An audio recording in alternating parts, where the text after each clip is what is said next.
Hello, Guitar Smarts fans. Before you check out this podcast, I want to make you aware of a cool new place where you can interact with other Guitar Smarts listeners. It's a Facebook group called the Guitar Geek Hangout. That's where we hang out and talk about all things guitar. So, if you like the Guitar Smarts podcast, come and chat with Kiran and myself over in the Guitar Geek Hangout on Facebook. Maybe check out some pre-podcast clips and even get involved in asking and answering lots of questions from the other page dwellers. Hope to see you there. Very, very nice, easy to get to. And there, almost unassumingly on the corner, beautiful new brick facade of this shop. And it's all glass fronted. And immediately, without even going in, I had that tingle in my stomach. Just may I add. Well, hopefully they had a toilet there, because I get that sometimes, Kiran, to be honest. I don't know if it's an age thing or what I've been eating. The prophylactic wee is an age thing, definitely. Yeah, I do it everywhere now. Once you reach 40, it's just prudent planning. But no, this was genuinely like, oh wow, this is going to be something. Was it cool. Like the smell of nitrocellulose as you walk in? Literally, the warm smell of nitrocellulose billowing through the windows on a warm spring morning. No, I mean it just looked really cool.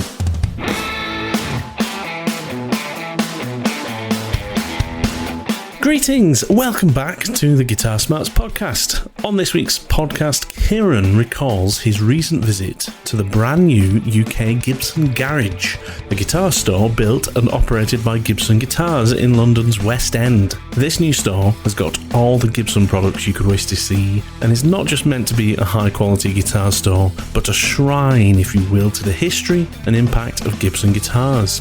You can head here to try out some of the finest Murphy Lab guitars, Mesa amps, Epiphones, even Kramer guitars, as they all now fall under the Gibson ownership. What is it like to be there? Well, Kiran will tell us in this podcast. The usual housekeeping. As always, remember to like and subscribe to this podcast so you won't miss the next show. Check out the LinkTree in the description. That provides you with quick and easy links to our podcast page on Spotify, the backing track solo challenges we've recently produced, and some excellent Spotify playlists related to previous shows. But if you click on one link only, make it the Guitar Smarts Guitar Geek Hangout page on Facebook, where you can get to know many other guitar nerds just like us. You can also find a link there to our Buy Me a Coffee page, where you can donate to the show, which is entirely self-funded. Anyway, that's about enough from me. Let's get to it. Yeah, good to see you, mate. Hey, how you doing, buddy? Yeah, I'm good. We're still kind of getting 2024 started. We are. We're desperate. We're desperate too. It's not. We can't. We're in March now. Yeah, I know. Hey, we do this when we can, right? Well, how are you keeping anyway, mate? You well?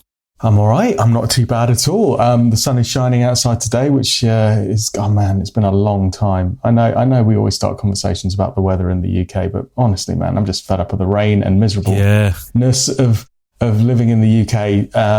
So yeah, the sun is shining a little bit now today, which is good. Which is really good. Great, isn't it? Yeah, but isn't it going to rain this weekend? Oh, don't say that. Is it? I don't know. That's what my wife said. She said it was going to be raining for Mother's Day. Oh yes! Don't forget. I haven't forgot. Don't worry. Yeah, that was my inner voice. I had forgotten. Yeah, I know. So, dude, have you been gigging much since we last spoke? A little bit, yeah. I've had. Well, it's been a slow start for gigs, deliberately so, for 2024, because we had such I think basically through October all the way through to New Year's Eve. We were pretty full on with the gigs, like pretty much every other weekend, if not sometimes a bit more than that. So it was getting a little bit kind of frantic. So we just said, actually, shall we have a bit of a break in January, get in the rehearsal studio in February, get some new songs sorted out, and then hit it from March. And so March, end of February, March, has come now. Had a gig last weekend, incorporated all the new songs into the set list. They were all belters, so they all worked in the real situation, which is always good. Excellent. No major fluff ups there. And then now we're pretty much booked. I think we've only got a few remaining dates for the year. I think we've even got New Year's Eve booked in for 2024, which is scary. So yeah, we're pretty much booked up now for the rest of the year. So back into the groove of it really after a nice little break. January, you need February. That break. You need it. And some new material, yeah. Good. I'm glad is the new material going in okay then? It's fine actually. Yeah, some Queen numbers. Again, reminds me that Brian May and Freddie and the boys, just genius. Just fun to play. We're doing Don't Stop Me Now. Yeah.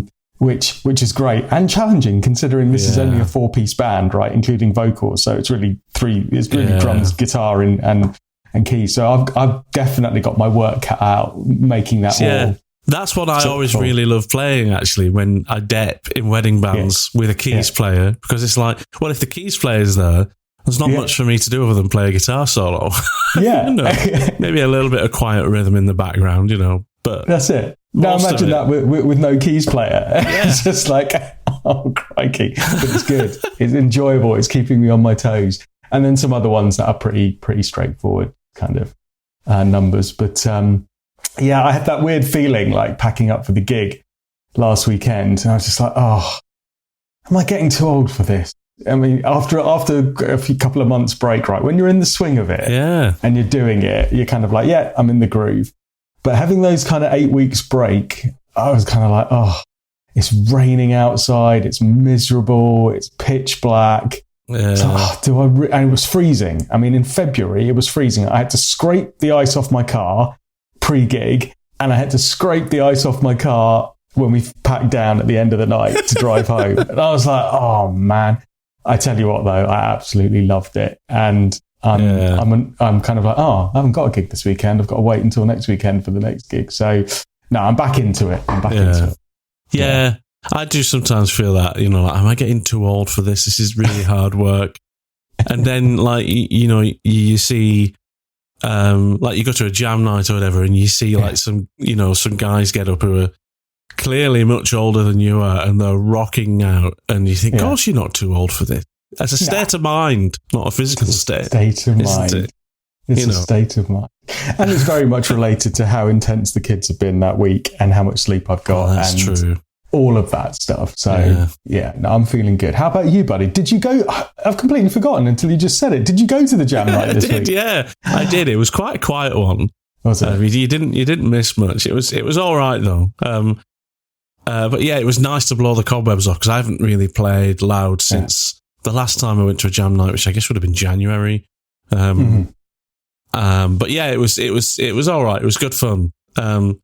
And yeah, just nice to play some tunes. I just love jam nights. I was saying last night, I think I prefer jam nights to gigging because it's so loose. And I just love that interaction between people when even if you don't know a song and like, the other person just says, well, I know it, so I'll just shout out the chords while we're playing it. And you kind of trying to figure out. And then after maybe one verse and the chorus, you're like, okay, I kind of got this. I'm going to be a bit more creative. And then you get to the end of it and you think, we did it. We got through it. You know what I mean? Like in a normal wedding gig, depping scenario. Obviously, that doesn't fly. No. You got to learn the stuff and it's a strict thing. And there's no room for creativity.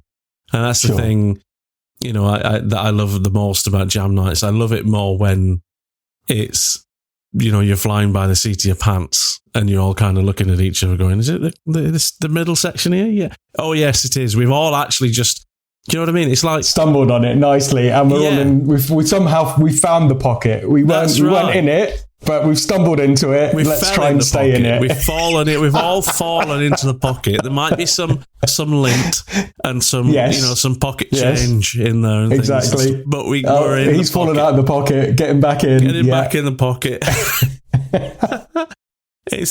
I just love that kind of stumbling along, but at the end you still created music.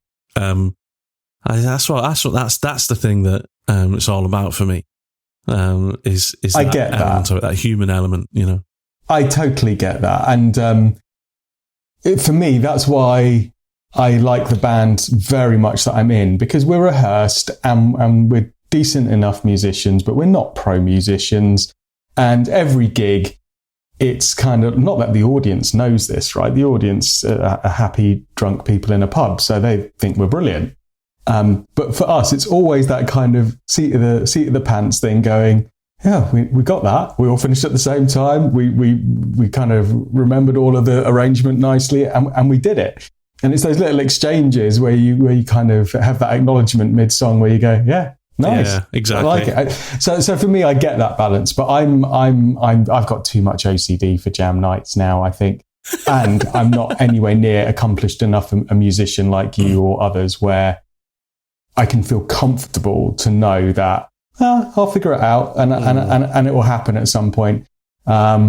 It just as I get older, it unnerves me more where I go, yeah, sometimes it's just, unless it's a 12 bar blues or something that I've played like in another band before, I'm kind of like, yeah, no, it gives me anxiety too much now. But yeah, I'll happily come along and watch you, because I remember coming and seeing you at the jam a few months ago, and it was amazing. You were in your element. I could tell how much you were enjoying it. Yeah, I love it. I do. It's that thing. I feel like I'm always in my element to the jam night. Yeah. Yeah, it's because I am. Like I said, it's that environment of, I guess some gigs you can have the comfort of knowing, right? If you're rehearsed and you know your arrangement and there's some room for creativity.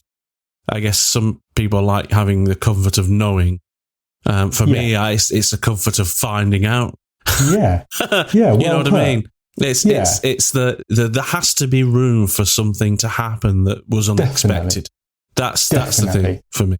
I get that. And if I was in a band that was so, like I was in a band before this one, where they were really unhappy with any departure from, and this is a covers band, right? And most covers band give you license to kind of play the song, do it justice, and kind of where you can, where it doesn't pervert the original, like have a little bit of fun with it, right? Yeah. It keeps it interesting for the band, keeps it interesting for the audience as well, right? But this previous band I was in were ruthless in wanting to stick to the original arrangement, note for note guitar solos. Everything had to be verbatim. Really? And for me, it was just like, oh, that's just really boring. Yeah, I agree. That was literally going through the motions to try and replicate, somebody else's work, rather than pay homage to that work and kind of do it 95%, but then add your own 5% of your own kind of fluff to it. Yeah, exactly. You want to bring yourself into the music, don't you? You want to experience it from your own point of view. I'm laughing because I remember a conversation with one of the musicians in that previous band. We were doing a Led Zeppelin number, and there's like a 4-bar part of this song where I think Jimmy Page has used like an EBO or something like that. And it's really in the background. It's like, it's barely there. You can barely even notice it. But if you listen really hard, it's there, right? Yeah. And they were like, do you think you can get one of those for this track? And I was like, what? For that little bit in the background while I'm also trying to play this bit? And you just think, no. Yeah. No, I can't. I like their commitment to perfection, but they seem to be disconnected from reality at the same time. Just slightly. just slightly detached from... Get another arm grafted onto you as well. Yeah. And then I'll buy the EBO. Don't buy the EBO until you know you can get another arm. That would be not sensible. It's chicken and the egg. What should I get first? Yeah. Chicken and the egg for forevermore, and I'll be called the arm and the EBO. Just they wanted you to be playing the guitar part and sustaining a note across multiple bars. Correct. Okay. And the conversation was, I'm not sure how he's doing it, but he's doing it, right? So you need to do it.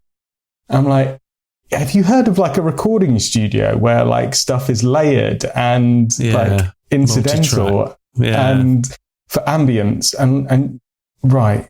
Yeah. And so for one, okay, yeah. You should have shown him a video of Steve Vai with his Hydra guitar and say, see this guy, he's got a guitar that is multiple guitars and he's still only playing one of them at a time at any point. You know what I mean? He's correct. I watched him do that the other day, and I love the way that he just strums on the top neck and then goes on to... I mean, that's great. That's the only reason I have a double neck, is just for that. Just for that moment. You have a double neck, don't you? I do, which I've bought a packet of strings to do, because I haven't changed the strings in it in about 5 years. Well, that's because it takes 4.5 years to do it. That's why, mate.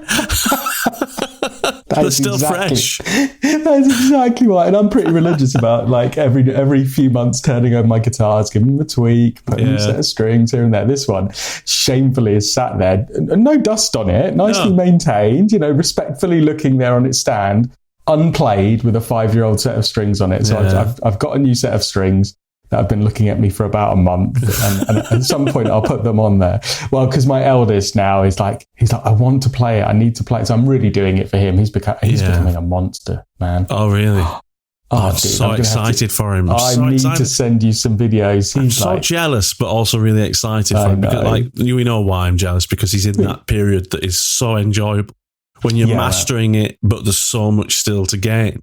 Yeah, that's the best part. And credit to Matthew Lake. Matthew Lake has worked wonders on him. But he's bitten. He is absolutely bitten now, and gone down a whole of Metallica numbers just being shredded monstrously, and stuff that I can't even play. I mean, I could if I wanted to.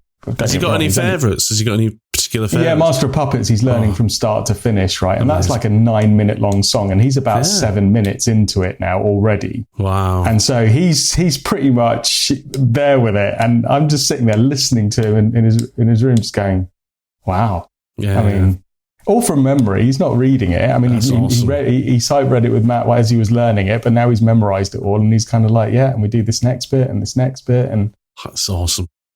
Yeah, man. That's so good. You're not getting tired of it yet. Every so often, just sat at home and you just hear from upstairs, dun, dun, dun, dun.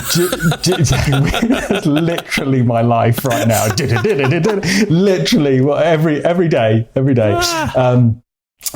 do you know what? I think it's credit to that song and how much I love it, because, and probably because it's my eldest son playing it as well. But it's no, surprisingly, it's not. And that song has got so many different parts to it in terms of, it's got just so many epic riffs in it and melodic bits and all of that. Yeah, anyway, sure. Enough about him. It's not his podcast, it's our podcast. Oh, yeah, by the way, so you can see the Fernandez that my head is just blocking out. Notice anything different about it at the moment? Oh, hello, cheeky. Right, it's a little bit far away. My eyes are failing. It's got a Floyd on it. Yeah. It's got... What is that in the middle? Nothing at all. That's what I mean. I've taken all the pickups out of it. You have? It's like I've gutted it. I thought I'm going to... because there's still something weird going on with the pickups that I've never quite understood, because the bridge sounds great, the neck sounds great, but the coil tap switch brings like the stack pickup in the neck, but it still seems to affect the bridge a little bit. I don't know why that is. I checked the wiring, but I thought, I'm going to strip it out. I've ordered a Iron Gear Dirty Talk for the bridge. Nice. I'm going to upgrade the bridge pickup. I can't upgrade the neck pickup because it's actually a slightly odd side. Yeah. I'd need to write it out slightly to get a standard, like only a couple of mil standard strap. I'm going to keep the neck one in, so I've stripped it out. But then I got my multimeter across them, and I see how these measure out. Each single coil in that stacked single coil bucker, the stacked one bucker, is 12k ohm. That's madness. There's such hot pickup. I've never seen anything.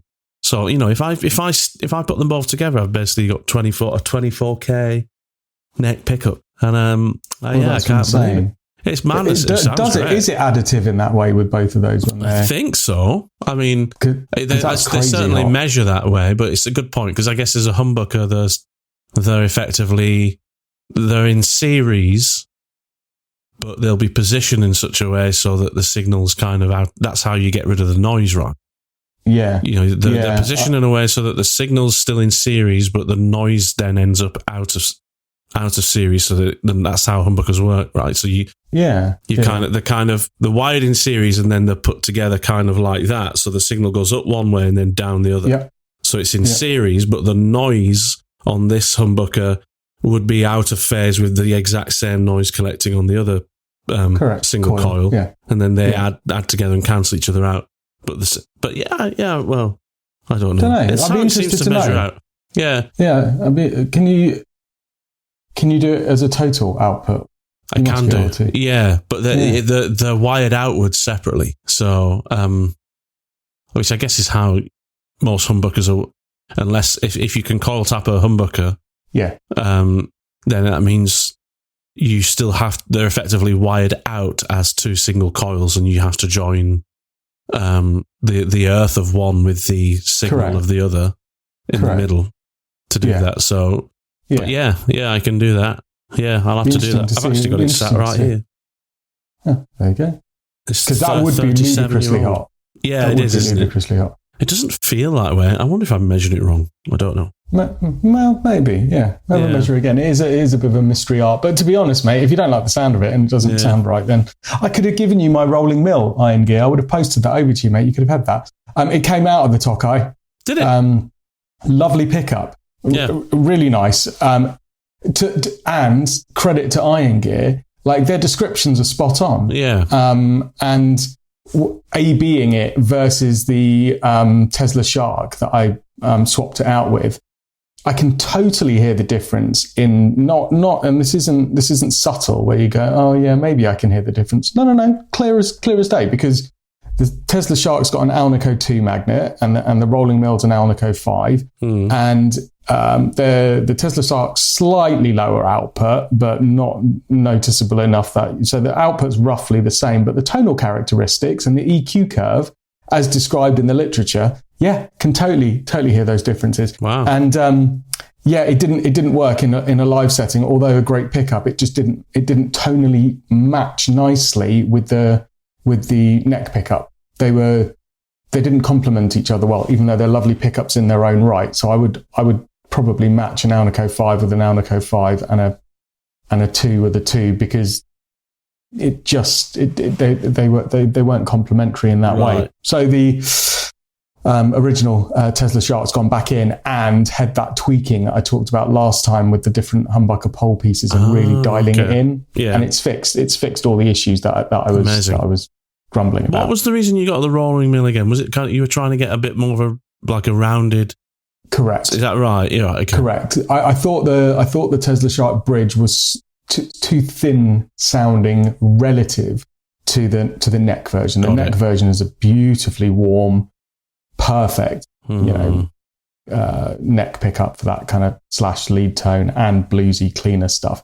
The bridge pickup does the distorted stuff. The Tesla Shark bridge pickup does that GNR rock thing beautifully. But when cleaned up, I just felt it lacked a bit of warmth and roundness. But actually, I'd been lazy with dialing it in and spending some time just kind of really getting the height of it right and balancing it properly and even tweaking the little pole pieces. So I did that and it fixed it. Yeah. So again, worth doing. Amazing. Worth doing. Yeah. So the other mod I'm doing, just to quickly wrap up on mods, I've actually ordered a mid boost for my Project Strat, not the Fender one. I will admit, just because I didn't want to pay £100.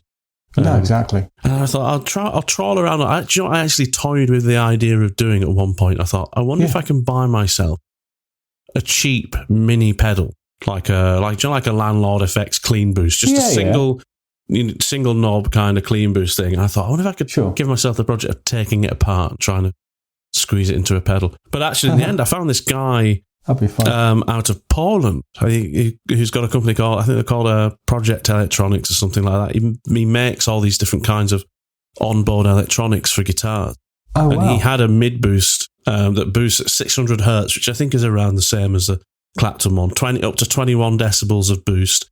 But his version had the gain pot is a trim. The gain pot's a trim pot on the PCB. So you would set it and forget it, and then you would switch it in and out. And I said to him, is it possible to, first of all, actually, when you've got the gain set to nothing, is it basically just signal pass through? So like nothing's happening, or is it like, does it silence your guitar? And he said, no, it's just signal pass through. So you just get your normal guitar signal. Perfect. And then I said, is it possible for you to make me one where instead of having the trim pot on the PCB, you basically wire it to a potentiometer on the scratch plates of the guitar? Mm-hmm. And he said, yeah, of course, no problem at all. And he's made the whole thing, done a schematic for me, and posted it to me all for like €35. Wow. So I'm going to try and get that fitted into the gold Strat, a bit of a project for myself. I'm possibly might have to route a little place for it under the scratch guard. But I'm really excited to kind of fit that in and see how it sounds. I'll probably try and wire it up temporarily first to see how well it works and sounds, and then do the damage to the guitar if I'm happy with it. Yeah, good idea. But that would mean effectively I'd have the Strat with the less sensors with a mid boost, but also I'm going to maintain my blend mod that I've got in there that uses one of the tone controls to bring the neck pickup in whenever I'm on the bridge or bridge and middle, or bring the bridge in whenever I'm on the neck, which I really love because I get a really cool variation of additional tones out of the guitar. So to have that and a mid boost, that's so cool. Kind of thing, because that's like an infinite sweep between the pickup positions, right? But on a I don't know what you'd call it, just on a non kind of binary kind of setting, you can that's do right it in really minute increments. That's effectively right. Move the tonal sweep of where the strings are being picked up. And that's cool. He does have some interesting products. He has some more complex versions of that mid boost where you can also boost other frequencies, so it becomes more like an active EQ. So if somebody did want to say add a switch on the guitar that took the mids out and boost the highs, or just boost a very specific set of frequencies, he does that kind of thing. And it's really easy to talk to. He basically, he's happy to kind of tweak any of his products to suit people. So I'll put a link actually into his website on the description. That's a whole rabbit hole to go down. Yeah, exactly. At those prices, it makes you kind of just want to buy a couple and play with it. There you go. Yeah, man. Anyway, very cool. Let's talk about Gibson Garage. Sorry for some of our listeners, but where I'm from, we say garage. I say garage. Yeah, good. Yeah. Sorry to interrupt this conversation. However, if you're a regular listener, then do us a favour. Share us with your friends. Spread the word. Help us to grow. And remember to hit that subscribe button wherever you listen to your podcasts. Let's get back to the show. So you went.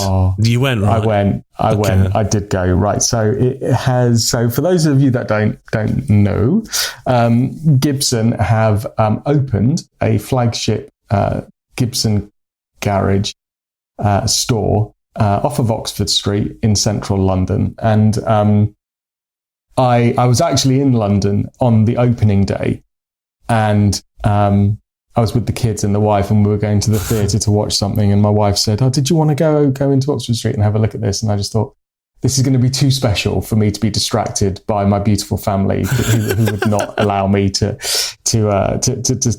well, my kids are into guitar and stuff, but no, I wanted this moment to be for myself. And I knew I was coming into London a few days later with work on my own, and had some meetings all afternoon, but had a couple of hours to kill in the morning. So I thought that's the time. That's the time. Yeah. Having subsequently seen the video footage of the opening day, I'm glad I didn't go, right? There was a queue all the way down the block. There was Brian May there. Jimmy Page opened it, cut the ribbon as well. So there was celebrities galore. It was a big opening. All the guys from the Gibson headquarters over in America were there. The CEO, etc., were all there. So I probably wouldn't have got in anyway, and it would have been as cool as it would have been to be there on the opening day and seen that. I probably would have just spent most of the day in a queue outside and in a horrendously busy store. 4 days later, Matt, when I got there, suited and booted appropriately because I had work meetings all afternoon in any case, it was quiet as you like. So I got there at about 10:30 in the morning. lovely quick stroll from the tube station. Yeah. And came off of Oxford Street, went around the corner, very, very nice, easy to get to. And there, almost unassumingly on the corner, beautiful new brick facade of this shop. And it's all glass fronted. And immediately, without even going in, I had that tingle in my stomach. Just may I add. Well, hopefully they had a toilet there, because I get that sometimes, Kiran, to be honest. I don't know if it's an age thing or what I've been eating. The prophylactic wee is an age thing, definitely. Yeah, I do it everywhere now. Once you reach 40, it's just prudent planning. But no, this was genuinely like, oh wow, this is going to be something. Was it like the smell of nitrocellulose as you walk in? Literally, the warm smell of nitrocellulose billowing through the windows on a warm spring morning. No, I mean it just looked really cool, and I wasn't even at the main front door, so I was on the side of it as I approached it, and I could see through the window, and I hadn't expected it because I hadn't really done much research about the shop other than I knew I wanted to go there. And the first thing that I saw through the glass window was as you see in the Gibson factory, right? The conveyor belt ceiling of guitars that hang on a rotating thing. Yeah. And I was like, oh my God, that immediately I could just think that looks super cool. So if people haven't seen the kind of Gibson factory tours on YouTube and stuff, go and have a look at them. But the drying process that they have, as well as like a really cool kind of display thing, as they hang all the guitars on this, effectively from the ceiling on this conveyor belt. Is that what I call it? Yeah, I guess you could call it a conveyor. Yeah, it's a conveyor of guitar hangers, isn't it? And they correct. Yeah. Correct. And they're just all rotating around, hundreds of them, and you can just see them. And I was like, oh my God, this is going to be cool. So anyway, went around the corner, as you would imagine. Hadn't kind of thought this through in my head very much, but clearly makes sense. There's security, like big old security guards, very nicely dressed, as if you were like at a posh London hotel or something, right? Yeah. They're not intimidating, but clearly the amount of merchandise on that square footage is considerable, right? And so they've got good security there and everything, but they're very cordial. And in you go and you walk in, and it is a beautiful store. It really is, right? So, and having been there only open for 4 days, you could tell that there's an air of like, this is special, right? There's a buzz in the air. They've got loads of lovely music playing, the guitars just wall to wall, and there's just a buzz about it, right? So, what would I say, right? It is absolutely an incredible showroom for any Gibson fan, right? Immediately. And look, we've talked smack about Gibson on this show. I'm a massive Gibson fanboy. We kind of both are in many ways, but you cannot help but be humbled in that shop and just go, this is just a place of beautiful things. Yeah. So what beautiful things did you see? So I want to shout out, before I tell you about the beautiful things that I saw, I want to shout out to the gentleman that kind of came up to me almost immediately. And we've talked about this on the show before, right? Walking into guitar shops and having bad customer service, right? The very opposite happened at this store, right? Which, as you can imagine, filled me with delight, right? So do you remember I talked to you a couple of times? I've been to guitar shops recently and they just seem to be more occupied in the online purchases and not really intent on selling anything showing you anything in the store, right? Yeah, because I think you went to Anderton's a while back, didn't you?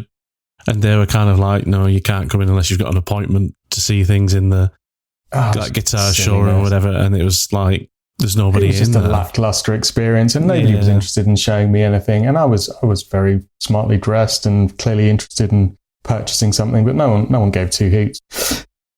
So this chap called Telmo, who is a Gibson Pro. Okay, that's his job. What a cool job title. What do you do for me? I'm a Gibson Pro. So he's a pro musician, right? And he works for Gibson. This guy was just the nicest guy ever, and obviously there's a mixture of people from the States and a lot of UK people working in the shop. But this reminded me of like the American customer service experience, right? He was super friendly, super interested. And he said, look, can I show you around the store? How long have you got? Have you got time here? Do you know? do you know Gibson? Do you know what we do, etc.? And I was just like, oh yeah, I know Gibson. So we had a little bit of a chat, and instantly, obviously, then he knew like he was talking to somebody that was a fan, right? And then for him, he was just like, wow, look, if you've got time, I'd love to give you a tour of the store. And this is not a small store. And so systematically, he took me around and showed me every section of the store, taking me through with pride and passion, right? Yeah. The different areas. We started in the flagship bit, the Murphy Lab and the custom order area, which is a whole dedicated section. Sorry, I was sick in my mouth for a second. Sorry. I know.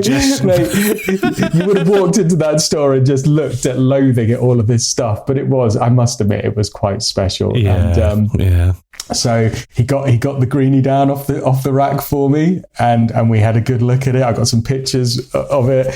I mean, he showed me the crack on the back of the headstock that they replicated and all of that. I mean, it's a £20,000 guitar, man. Yeah. It's insane. And the thing is, you can try anything in this store. That is their policy, right? Anything you want to try, you can try. So that whole Murphy Lab wall, you can try whatever you want. Anything that you want pulling down from the rack that's flying around your head, they'll pull it down for you. No issue, right? They've got a whole counter where one guy is there holding court, ready for you to place your custom Gibson order from start to finish, where you pick the slab for the top, you pick all of the appointments that are laid out in a glass cabinet. You know, what pickups do you want? What knobs do you want? What tailpiece do you want? All of that. It's all laid out there. And he's got this beautiful workbench in front of him. And that's that. That's his job. I'm assuming he doesn't make it there for you, does he? No, he doesn't make it there. But he takes the order and they send it to Gibson and they come back 6 months later and you've got your fully customized guitar, right? 6 months? Took me 4 days to make a strap. Assuming there's a queue. It's set neck, slight difference, bit of binding here and there. True. And look, I would probably never have the pockets or justify being able to go and buy one of those custom order guitars, right? But this is a flagship store, right, in central London. So there are people that will, probably people that can't play guitar, but they'll still do it anyway, right? So, so good on them. But all the different sections are there. There's loads of guitars for you to look at and try anything you want. He took me to the acoustic section and I was able to try out, he what do you want to try? Tell me what you like the look of. So I played a standard J45 and then he was like, before you leave, I know you're one of your favorites, right? So I played the standard J45 and then he was like, now you've got to compare it to this one. So then I had the Murphy Lab custom shop, J45. Oh, of course, yeah, they're not cheap as well. I was looking at those yesterday, actually, funnily enough. But any good? Yeah, so I tried that. Totally different. Oh, was it totally really? Different. I mean, do you know what? You're going to go, you've changed. Who are you now? Who are you? Right. I'm not saying I would necessarily buy one. Yeah. Okay. Yeah. And there'll be a qualifying statement at the end of this. I was very impressed at the feeling and tone of the custom shop lightly aged J45 when comparing it to the J45 standard. In terms of considering it's a new guitar, these are both new guitars, right? I immediately got a feeling of like this guitar has history and feels like it's been played, and the tone of it conveys that as well. It felt like I was playing something with a story. And I know that's a romanticization of the whole thing. And I've literally just swallowed the Gibson marketing and replayed it to you in a really sickening way. But I felt that, right? I did Well, feel it's interesting because we've spoken about Murphy Lab for a while and whether or not they're actually imparting any real mojo into these guitars or whether it's just a marketing thing and a process. But I've never spoken to anyone who has actually tried one out, especially in the situation you're in, which is where you've tried the standard and the Murphy Lab. Yep. So I guess my question to you is, are you mental? Come on. It's still just, no, I'm joking. It is, no, genuinely, it's like, I've always been quite disparaging about the Murphy Lab because I can't help but feel that there's an element of profiteering in just what people think about vintage instruments and how people revere vintage instruments. But I know that that maybe, I'm sure it comes from a much more of an honest place than I suspect it does. If I'm going to be perfectly honest about myself, Kiran, part of the reason I feel like that is just because I'm annoyed I can't have one myself.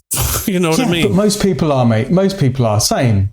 Yeah. But do you know what? It's not just that. It also is what represents good value for money, right? Because you've bought a car. That's more than the price of that guitar. Yeah. You probably bought 2 cars. For your family, you've probably spent more than what that costs on putting a new boiler in your house, or the amount you've paid for redoing the plumbing in your house, or indeed your house itself, right? Yeah. So I think a lot of it is, for me as well, is not it's I couldn't justify spending that relative to the value and what that money comprises if I needed to buy something else, right? Yes. I've spent more money on that for the family holiday this year, and that's 2 weeks, right? That we're going to go away, have some memories. But it's 2 weeks, right? Whereas arguably, for half that money, I could go and buy one of those guitars and have it for a lifetime as an heirloom. So you kind of go, is it good value for money or not?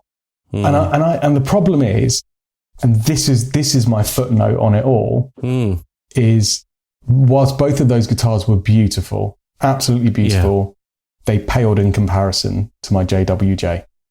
Oh, really? Like, not even close. Not even close. That's saying something. Wow. And I'm not just saying that because I bought the JWJ. Yeah. Because we know what the price of that is. It's a considered purchase, but it's nowhere near the price of those guitars.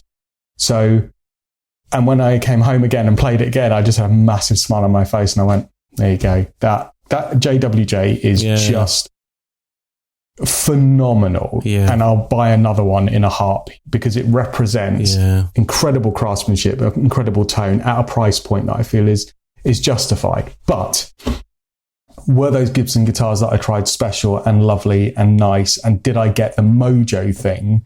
That's the thing. I did. You did. I did. Cool. I totally did. Cool. And I could see why people want them and why they would buy them and the allure of them. And had I not got the breadth of knowledge that I've got about guitars, because I own a bunch of Gibsons and I love my Gibsons, and I'll buy another Gibson, I dare say, at some point in the near future, because I think they're great guitars. Yeah. But I also have a healthy desire to try other guitars and see what else I can get for the money and all of that, and have a mixture in my collection, which is the other downside of the Gibson Garage, right? It's all Gibson. Well, he says that. There's a healthy Epiphone section. Oh, you would love the Epiphone basement, man. It's incredible. Really? It's huge. Loads of Epiphones. And the bit you would love the most, and I'll send you some pictures, is they've got a Kramer section. Calling it a section is doing it a massive disservice. It is one of the coolest things I've ever seen in a guitar shop. They forgot Gibson owned Kramer, don't they? Dude, you would love this section the most. It's a bit shred-tastic. Mate, it's basically, you walk through this door and you've stepped into like an 80s, 90s lounge. There's like Pac-Man video game machines. There's neon stuff everywhere. The decor, it's like you're in a set of Stranger Things or something in terms of like that 80s vibe. And then you've got this just wall-to-wall incredible guitars that look like your Fernandez behind you, but just all the Kramer range that are just super cool. Floyd Roses for miles, just like so crazy cool colors. You would love the Kramer room the most. It's amazing. It's amazing. So, and plus they've got all the merch there. They've got mugs, they've got hats, they've got all of that. So you can pick up some stuff there. All the Mesa amps. I tried the Mesa Mark 7 amp. Lovely amps. Way more than I need, but beautiful amp. I've always liked the sound of a Mesa. I don't know if I could live with the tweakability of one. Do you know what I mean? They seem so... Totally. Yeah. They just seem like the sort... I sound like a hypocrite. I own a Helix, for crying out loud. You own a Helix? But I can't come back from that. But I mean, if I was leaving the Helix at home and I wanted to take a guitar amp with me, I don't think it would be I'd want a Mesa. I'd want like a Fender Deluxe or something. Correct. With a clean channel and in a dirty channel or something like that. Correct. Same, dude. That's so weird you said that. That's the exact impression that I got, which is this is an amazing, beautiful amp. And it has the full tonal spectrum that you would want and everything in between. Yeah. But it's just way too tweakable and dialable. And every knob has like something, like a triple function to it, right? And there's billions of knobs on it. And you just kind of go, oh, this looks like mission control. It's a bit of a headache. But beautiful amps. Nonetheless. Yeah. What else would I say about it? There's also, just amazing. By the way, but from the engineer in me wants to say, if I've got a guitar amp with 1 million knobs and each knob does 1 million things, I'm thinking there's so much that can go wrong inside in this tiny thing. How often is this potentially going to need repaired? I want something simple, except the Helix. But other than that. Well, exactly. But it's great that they've got them there, and they will let you try everything in that store. No questions asked. All really approachable, really lovely, beautiful setting. What's the downsides? Because I'm waxing lyrical about it, and anyone that's a guitar fan should go. It's an incredible store. The prices are high, right? We've discussed that already. Yeah. This is whilst they've got the Epiphone stuff there, which is more moderately priced, and they've got cheaper stuff there. By and large, people that are going to go there are going to want to buy the Gibson stuff because it's the Gibson Garage, right? And Gibson's prices are getting higher and higher. And because this is a flagship Gibson store, not your average kind of mum and pop or kind of like independent guitar shop, everything's got the recommended retail price on it. So I don't know if you can haggle or not, but everything has got quite ludicrous prices. I was just going to say, are they selling at manufacturer recommended? Yeah, they are, which is a bit of a shame, right? Because you'd want to think if you were going there, you could go and get a bargain, right? Where you could go, well, normally, if you went to buy this would be this amount. But because you're buying it from the Gibson Garage at this price, we're giving you 25% off of it or whatever. Yeah. And I'm plucking numbers out of my head. And who's to say that they wouldn't do that if you were going to buy something? But everything in there is expensive, from the strings to the t-shirts to the hats to everything. It's more than you could buy it for online. So you're not saving a penny on the sticker price of anything, which I think maybe is something that they could look at to incentivize people to come in and turn over a little bit more money. Because if someone knows they can buy that exact same pack of Gibson strings online, £3 cheaper delivered, then why are you selling them for £3 or £4 more on the shelf? Right? It's kind of like, it's a bit of a missed opportunity, but that's a minor quibble, right? You don't go to Gibson because you're after a bargain. You go to Gibson for the quality and the heritage and the history, all of which is there. And I would add on top of that, the customer service, which was just phenomenal. And again, thank you so much, Telmo, for showing me around. What an incredible ambassador for Gibson, and credit to the brand that he's got so much passion and knowledge about everything. He was just absolutely super cool, to the point where it kind of gave me a reminder of what that job is like sometimes. And this is the other thing about it being in the location that it's in, because it's on Oxford Street and it looks like such a cool store. You're going to get loads of randoms walking in as well that know nothing about guitars. So I heard him having conversations with customers who'd walked in off the street, and he's like, "Hey, how you doing? Have you heard of Gibson? Do you play guitar? Blah, blah." And they're like, "No, not heard of Gibson. No, don't play guitar. No." Really? And you kind of go, "Oh, why are you here? Like, people, why?" But he wasn't like that. He was equally as courteous and equally as enthusiastic and happy to show people around and, tell them about what they do. And I just thought, yeah, that's a tough job, right? It's easy selling stuff to someone like me, who's like your prime audience, but you've still got to have that same mentality and passion when you're talking to somebody who's just kind of wandered in off the street and knows nothing. I guess I just kind of, thinking on the comments and things that, we've made about, they're still selling things at the recommended retail price rather than kind of the street price. I guess a part of me thinks that makes sense, because Gibson don't lose out either way, right? You can go there, and if you buy a guitar that you really love and connect with whilst you're there at the price that they recommend, then so be it. They've made a sale.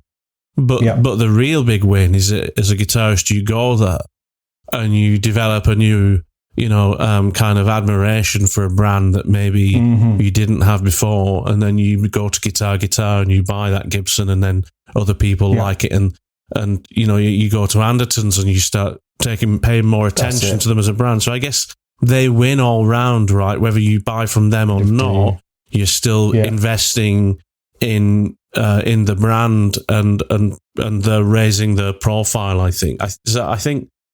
I think it really doesn't matter. I mean, what I think matters the most to me about what they've done is they've made space for a place where you can create a custom instrument, like you said, and fully order it with an expert, because, you know, I'm sure that's a very, very expensive thing to do. But that's one of the things I think that's very important about Gibson's history, is even right back to the 50s, you know, they did custom orders for people, and some of the most revered vintage instruments from Gibson, and a lot of the ones that people look for were custom made for people, custom order, weren't they? You know, like the Black Beauty that you could get in like the 57 Black Beauty, the Gibson, or it was called the Gibson Les Paul Custom, the first one, was a 3 pickup guitar, wasn't it? It was 3 humbuckers.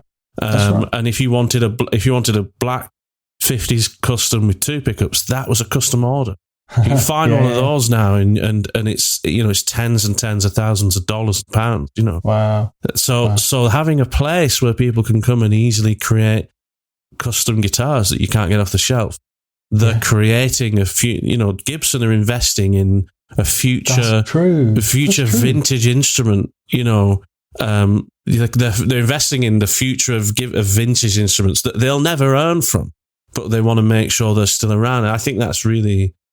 Do you know what? He said that to me. He said that to me in when I was walking around the store, and it's only when you've just kind of replayed it to me like that I've kind of got it. He said we're still making history with this bit, when he was talking about the custom shop bit and the Murphy Lab bit and that, all of that, and I was kind of like, wow. He was like, yeah, we're still making history. That's what we do here. Yeah, and I was kind of like, yeah, that is it actually, because those guitars, you know, in another 50 years' time, someone will go, yeah, this was a custom shop order. Yeah. From somebody that placed the order at the Gibson Garage when it opened in the first month down in London, and this was a UK customer that wanted this specific thing, and it was made for them, and amazing, man. So reflections on it.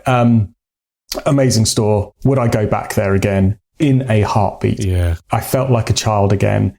Would I buy something from there? Yeah, absolutely. If I was in the market for another Les Paul, that would be my first place, or a 335 or whatever. They've got every model there, right? I just happen to love Les Pauls. I would absolutely in a heartbeat go there, because they've got everything for you to choose and try from. And more often, they've got more than one of the same model there, right? Because they've got a huge stock in-house. So, for example, I tried out one of the Les Pauls. I tried out one of the Victoria Slash models, the one that I had on pre-order, but never ended up getting, right, because we couldn't get stock in the UK at the time, right? So I tried out one of those. It was really nice, but the one I happened to try out, I felt was pretty heavy as an example of that guitar. You know, and Telmo was like, well, do you want me to see if we've got some more in stock? We've probably got quite a few in, and we can see if there's a lighter one that's in-house, and we'll go and fish one out and see, and compare the weight of it or whatever, and you go, you can't do that everywhere, can you? Definitely can't. No. So that was pretty cool. So yeah, man, as I'm talking about it, I'm kind of like, I would go back there again in a heartbeat. And it's quite an interesting location placement for them as well. Central London, massive kind of rates, obviously, to pay, but a flagship store. And it is, as you say, it's more like a museum as well as a shop, right, of what they're doing. But it's also less than 10 minutes walk from Denmark Street. That's true, yeah. So when I finished there, I went to Denmark Street, and I'll probably tell you about that in the next episode, because that's a whole nother set of guitar safari stuff that I did. And I tried some guitars down there, and I think I may have found just some absolute like sleeper guitars that we've been potentially not even aware of, that have absolutely blown my mind. So yeah, and what I would say is, after my last visit to Denmark Street, like a year or so ago, when it pretty much looked like a building site and I thought they were closing down a lot of it. Oh no, it's back. It's been cleaned up. All of the building works and restorations are pretty much finished. There's new stores in place. Okay, it's not the Denmark Street of years gone by. Yeah. But I think it's actually better. It's consolidated. It's smarter. Yeah. The shops that are there. And yeah, so it's worth going to Denmark Street again. Doesn't feel like Tin Pan Alley anymore, but it's still... No. There's still all the guitar shops. It's still all the guitar shops that you want to go there, and it's smartened up and it looks really nice. And amazing. I've got a whole nother episode of stuff I tried in Denmark Street. And having just come from the Gibson Garage, being able to A/B the Gibson stuff with some of the other stuff that I tried, and then some guitars that, again, I had some great customer service that day, mate. But I'll talk to you about that in another episode. I had a particularly great visit to Rose Morris Guitars, and there's some guitars I tried there that I can't stop thinking about. No! Yeah, that's one for another episode. You said that before. I know. I've said that before, right? So I'm going to have to leave it on that cliffhanger, I think, until next week. Well, let's pick it up next week. And mate, thank you so much, by the way, for such a brilliant review and recanting your time at the Gibson Garage, mate. It's very fascinating. I can't wait to go there myself. So. I will let you know when I do get there. Hopefully. Let me know when you're going, buddy. Yeah. I'd love to go there with you and see the look on your face when you walk into that Kramer room. Because I would love to see 8-year-old Matt make an appearance and get very excited by it. Yeah, just pop out from time to time. Anyway. Anyway, dude, so good to see you again. Really great to catch up. Good chat. Have a cracking weekend, and I'll speak to you on the next one. Have a great weekend, buddy. Lovely to see you. See you again. Bye-bye. Bye. Thanks so much for listening. If you like what you hear, then why not give the rest of our shows a good listen too? And if you love our podcast and are a regular listener who wants to support the show even more, then consider buying us a coffee over on our Buy Me a Coffee page. Anyway, see you again next time on the Guitar Smarts podcast.